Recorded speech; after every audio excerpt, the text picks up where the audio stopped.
হাইকোর্টের বিচারপতি দৃষ্টি আকর্ষণ করে বলব, এরা পার্মানেন্টলি বন্ধ করতে হবে।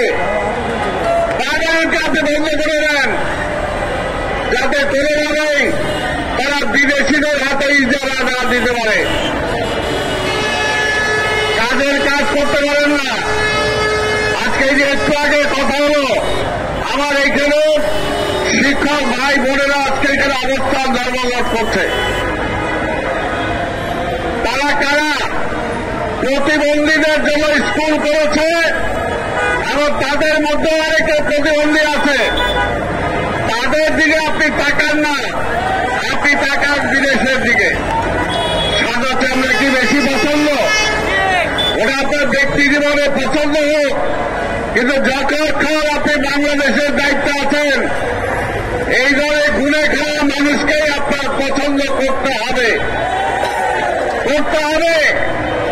তারা একটা অসম্ভব কাজ করতেছে। যারা এখানে বিকলাঙ্গ প্রতিবন্ধী মানুষ যারা আছে, আর তারা যে কাজ করতেছে, এটা অসম্ভব একটা কাজ, একটা সবের কাজ। এই সবের কাজ থেকে আপনাকে বলব, যদি একটা কাজও আপনি করতে পারেন, তাহলে তাদের কাজটা করে যান। তাদেরকে আপনি আজকে তাদের দাবি মূল্যায়ন করেন, বাস্তবায়ন করেন, তাহলে আল্লাহ খুশি হবে।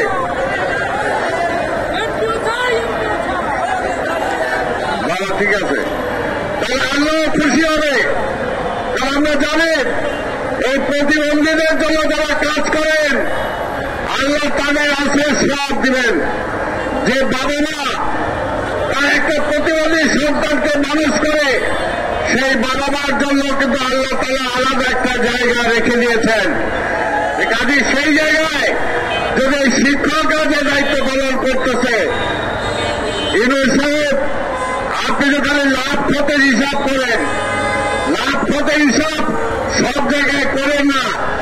দেশের লাভ হবে এই ধরনের মানুষগুলোকে যদি আপনি উপকার করতে পারেন, তাই আমি আমার বক্তব্য দীর্ঘায়িত করব না। আজকে একটা কথাই বলব, নির্বাচন নিয়ে অনেকে তালবাহানা করতেছেন। প্রথম দিকে উপদেষ্টারা একটু খুশি হইত যে নির্বাচনের পিছনের কথা বললে, তাহলে তারা একটু বেশি দিন থাকতে পারবে।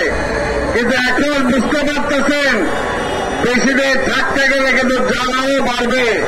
কাজে আর জ্বালা বাড়েন না, উপদেষ্টা যারা আছেন, আপনাদেরকে বলব, ফেব্রুয়ারির নির্বাচন বাংলাদেশে হতেই হবে, এর কোন বিকল্প নাই। এবং আমরা আপনাদের বলতে চাই, যদি ফেব্রুয়ারির নির্বাচনে বিএনপি ক্ষমতা আসে, আমাদের নেতা তারেক রহমান বাংলাদেশের প্রধানমন্ত্রী হয়, তাহলে অবশ্যই আপনাদের দাবি বিবেচনা করা হবে, শিক্ষকদের দাবি ইনশাআল্লাহ। কারণ তারেক রহমান আজকে একটা হলো পরিষ্কার, হাসিনা চাইতো না নির্বাচন হোক, বলতো নির্বাচন কেমন হলো, ওই তারেক আইসা দেশ চালাবে এইটার জন্য। এই 5ই আগস্টের পরও, পরিবর্তনের পরও 2-4টি দল আছে, তারা বলে নির্বাচন দিলেই তো বিএনপি ক্ষমতায় চলে আসবে। আমরা কি অভ্যুত্থান করছি বিএনপির ক্ষমতায় আনার জন্য? পরিষ্কার কথা, জনগণ যদি বিএনপিকে চায়, তাহলে আপনার সমস্যাটা কি? জনগণ যদি বিএনপিকে চায়, কারণ বিএনপিকে জনগণ